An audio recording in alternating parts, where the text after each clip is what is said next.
बघा, महाभारतामध्ये महाभारताचं युद्ध झालं. धृतराष्ट्र आणि युधिष्ठिर एके दिवशी गप्पा मारत बसले होते. पूर्ण कौरव मेले होते. धृतराष्ट्राला दुःख झालं आणि विदुराला सांगू लागले, विदुरा, का बरं माझे 100 पुत्र मेले असतील आणि मला का अंधत्व आलं असं? मी पांडवासोबत पक्षपात केला म्हणून हे भोग मला भोगायला आले नसते. विदुर म्हणले, महाराज, पांडवासोबत केलेला पक्षपात याचे तर भोग तुम्हाला याच जन्मी भोगावं लागते किंवा पुढच्या जन्मात नाही त्याच्या पुढच्या जन्मात भोगावं लागते. पण तुम्ही आंधळे का झाला आणि तुमचे 100 पुत्र का मारले गेले? हा तुमचा 14व्या जन्मापूर्वीचाच इतिहास आहे. कारण ते 14 वर्ष तुम्ही हे भोगत आहात. विठ्ठला विठ्ठला.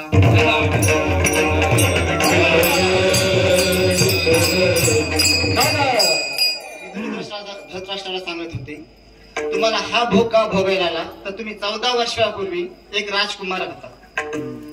तारुण्य, सत्ता आणि संपत्तीने तुम्ही भरभरून होतात आणि तुम्हाला या 3 गोष्टीचा खूप गर्व झाला होता. आणि तुम्ही अगदी 22 वर्षाचे असताना तुम्ही शिकारी करता जंगलामध्ये गेले होते. सोबत 50 बाण घेतले आणि तुम्ही एका हरणीच्या पाठीमागे लागला होता. तुम्ही हरणीवर नेम धरला. तुम्ही 50ची बाण संपले तुमचे, तरी हरिण मेले नाही किंवा तुमची शिकार झाली नाही. तुम्ही राग येऊन तुम्ही पूर्ण जंगल जाळून टाकले. जंगल जळत असेल जे प्राणी पक्षी जे असतील ते त्यांची शक्ती इच्छेने त्यांनी उडून गेले. ज्यांना पळत आलं ते पळाले, त्यांना उडता आलं ते उडले.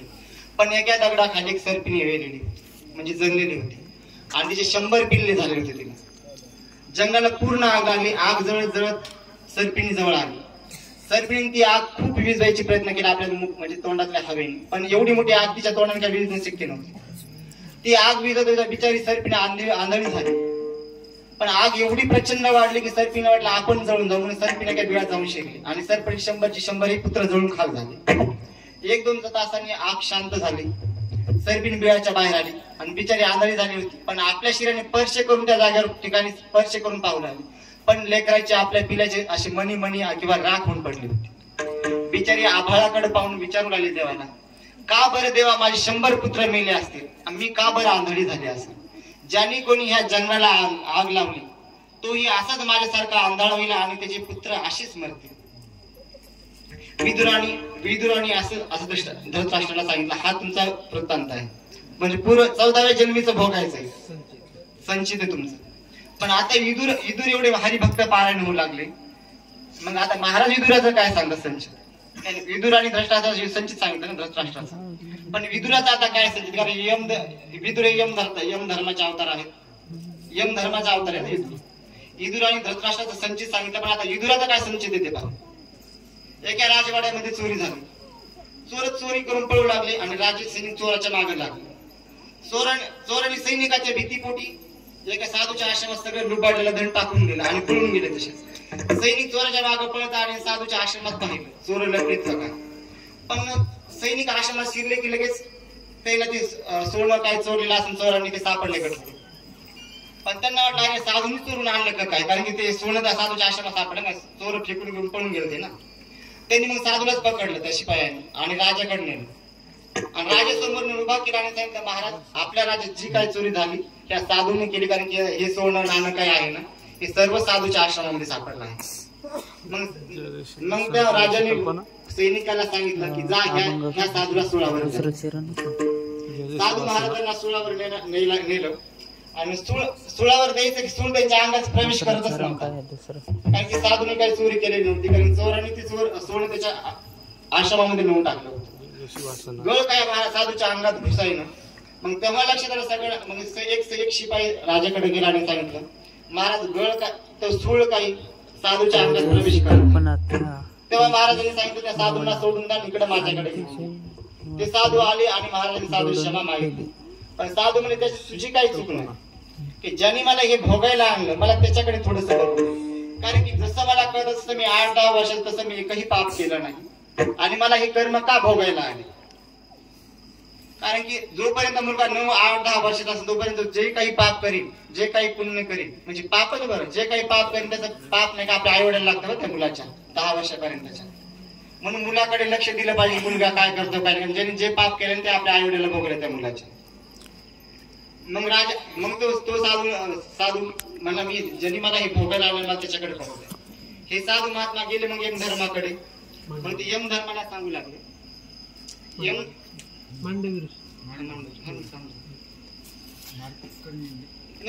ऋषी. हा मांडवी ऋषी. हे साधू कोणी दुसरे तिसरे कोणी नसून मांडवी ऋषी. हे यम धर्माकडे गेले आणि यम धर्माला विचारू लागले मी जे कर्म केले ना त्याचे मला भोग का आले. यम धर्माने मग त्याची काढली फाईल आणि सांगितलं हे बघा तुम्ही लहान असताना तुम्ही एक किड्याला काट्यावर टाकून दिलं होतं म्हणून तुम्हाला हे कर्म भोगायला आले. तेव्हा ते साधू सांगू लागले बाबा मी लहान असताना मी हे कर्म केलं ना तेव्हा मी 8 वर्षाचा होतो आणि 8 वर्षाचा बालक जे काही चूक करीन त्याच्या आई वडिला त्या कर्माची पण त्याच्या आई वडिला बघावे लागतात. तर मला का आले तर यम धर्म म्हणले आम्ही यम आम्ही काही करू शकतो. तेव्हा मग त्या साधूने यमाला श्राप दिला की तुला खूप न्याय निवाडा करता येतो ना तर जा म्हणले मी तुला श्राप देतो पुढच्या जन्मी तू अशा घरी जन्माला येशील सगळं राजवैभवाने ते घर भरलेलं असेल पण तू एक दासी पुत्र म्हणून जन्माला येशील आणि तुझ्या पुढे पूर्ण अधर्म घडेल तरीही तुला अधर्म रोखता येणार नाही. म्हणून द्रौपदीचं वस्त्र हरण झालं. महाभारतामध्ये अनेक दुष्कार्य झाले तरीही विदुराला ते मिटवता आले नाही. विठ्ठला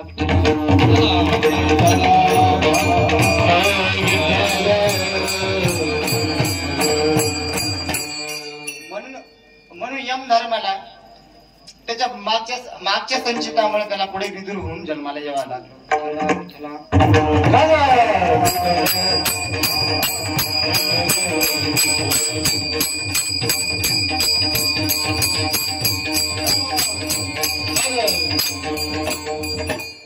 देवाने सृष्टी निर्माण केली बघा.